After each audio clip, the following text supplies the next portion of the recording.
All right, everyone, welcome aboard. It's Donovan and Dino on a Wednesday night. I'm Dave DeNatale. The vacationing Jim Donovan is off tonight, so I'm very pleased to bring in the guy who normally does shows with me on Wednesdays for high school football, Tyler Carey, TC, because we have reached now the very last week of the high school football season in the state of Ohio, state championship weekend. It officially kicks off tomorrow night down at Tom Benson Hall of Fame Stadium in Canton with Division II action. And we will have a game for you this weekend on WKYC.com. So let's, as we, in tradition of the show, TC, where are we going to be this weekend? Well, this weekend, Dino, we know where. What game are we doing? We know we're going to be in Canton. We're going to be in Canton. We're obviously going to be at the Hall of Fame at Tom Benson Stadium. But I didn't set you up well. Look, we find a way around it. That's but right. We will be doing the last of the 7 games that will be taking place this weekend, 8 p.m. Saturday night. The Division V OHSAA State Championship game, Kirtland taking on Ironton. The Kirtland Hornets back again. I mean, this is like a rite of early December for Tiger Laverde and company. And it's interesting.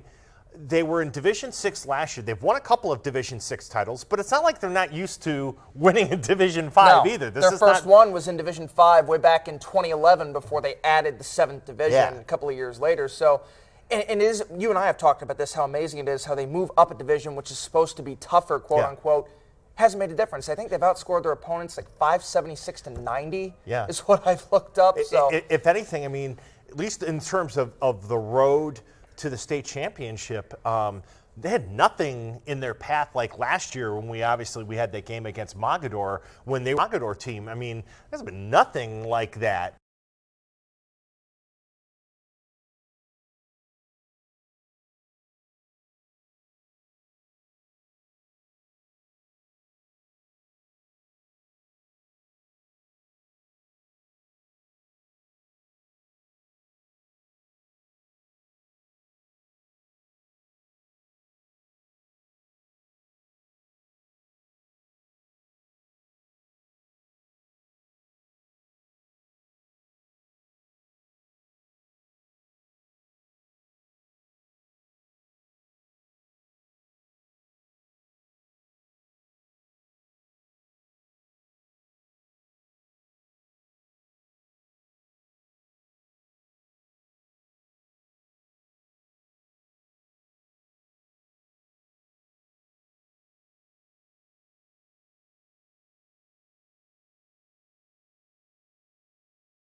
There's been nothing like that. We're taken to the limit. It'll be interesting. We'll get to the Fighting Tigers in a second.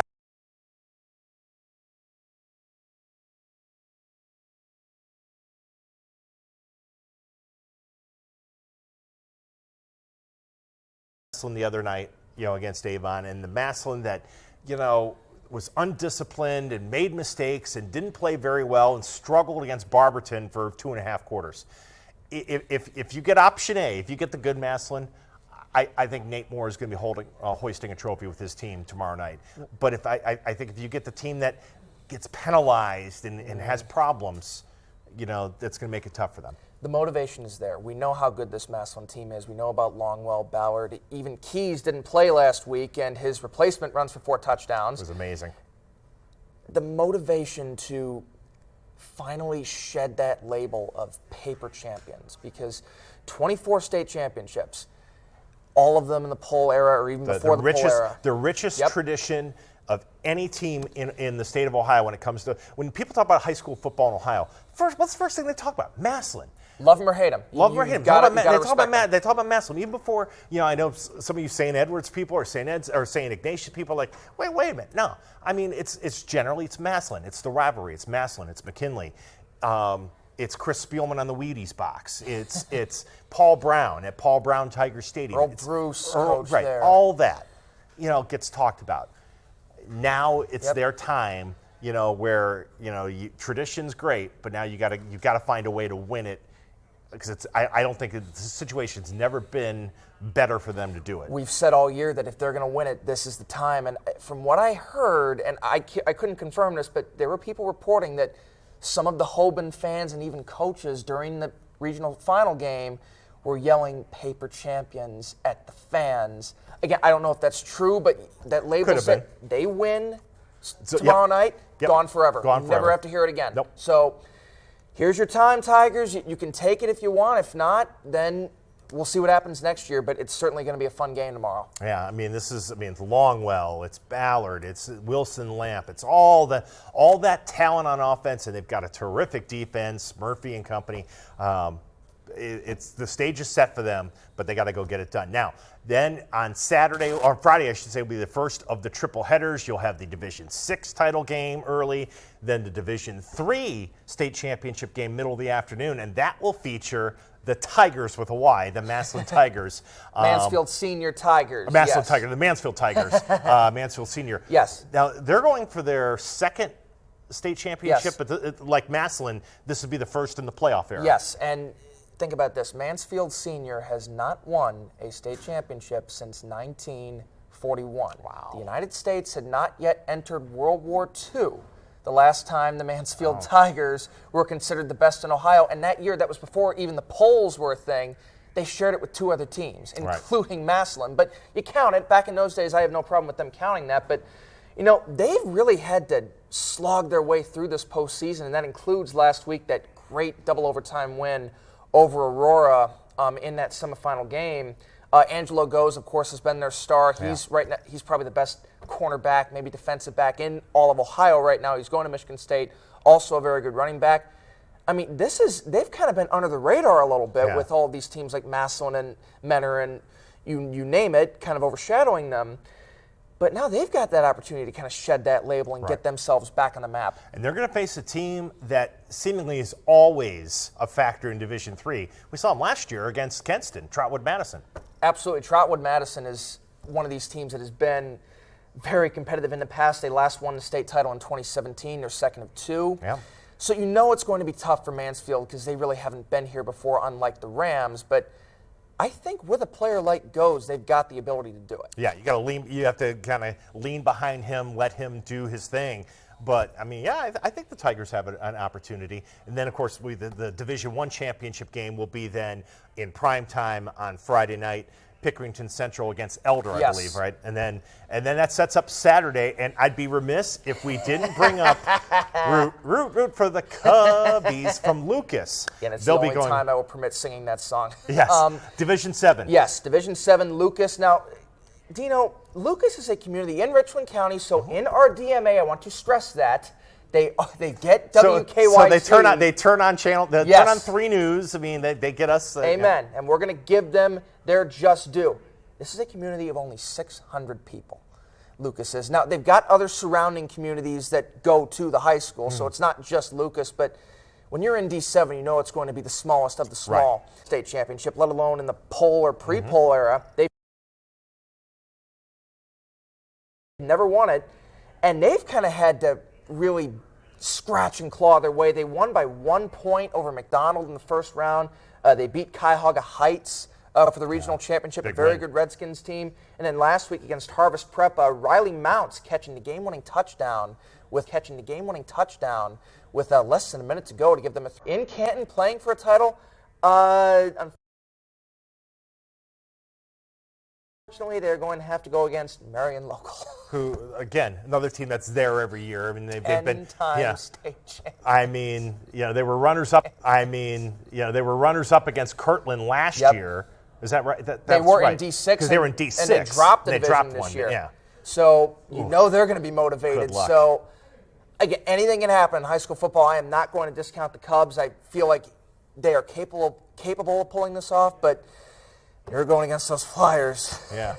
Have fun, buddy. Good luck. And then Clyde will take on Licking Valley in the afternoon, and then, of course, that'll lead into our game, Kirtland and Ironton, Saturday night. So good luck to Maslin and Mansfield and Lucas, and certainly those Kirtland Hornets in the state championship. It'll be our final game of the year, our final game of the week. It's bittersweet, I've got to say, because I still remember when we were planning the first week, and we ended up doing the Highland-Wadsworth game, and I think we had over 50,000 people voting in that poll. I don't know I haven't figured out still how that happened. I don't know if there were any WikiLeaks bots contributing to that poll. Yeah, but Guccifer 2.0 may have been, a part of the voting. I don't know, but it was fun. I mean, and now we go from that game in late August now to the final game in early December in Canton. It's I mean, we're greedy. We were hoping to have multiple games, but I think any chance you have to see Kirtland is always a thrill for me, and watch the way Tiger Laverty coaches this team. And hey, listen, they're carrying the torch along with those other teams I just mentioned for Northeast Ohio and for the Cleveland area. So, they're trying to bring another state title home to Lake County, so this will be fun. Shout out, by the way, to our news director, John Atkins. His son plays for the Hornets, and he has wanted us to do a Kirtland game all year, and unfortunately a lot of their games weren't exactly tight matchups. Right. So it wasn't the best option, and then we would have loved to do them in the playoffs, but they played on Saturdays, unlike last year. So we are so happy we finally get to do them now. Better late than never, right? And players like his son in the past have gotten a chance, and I think this is why they're so good every year. They've gotten a chance to play in a lot of these games because they've got the JV and the younger players in because it's such a blowout. Right. I don't think that's going to happen on Saturday. No, I'd be stunned if we see benches empty in this one. This is going to be our best against your best, and let's go and let's see how it plays itself out. Again, Mark Bunch Bishop and I will talk to you from Tom Benson Stadium, Hall of Fame Stadium. I got to make sure I say it right. They like when we do that. Tom Benson Hall of Fame Stadium, Saturday night around 8 o'clock right here at WKYC.com, our 3 News app, Facebook Live, and YouTube. We'll have all the action.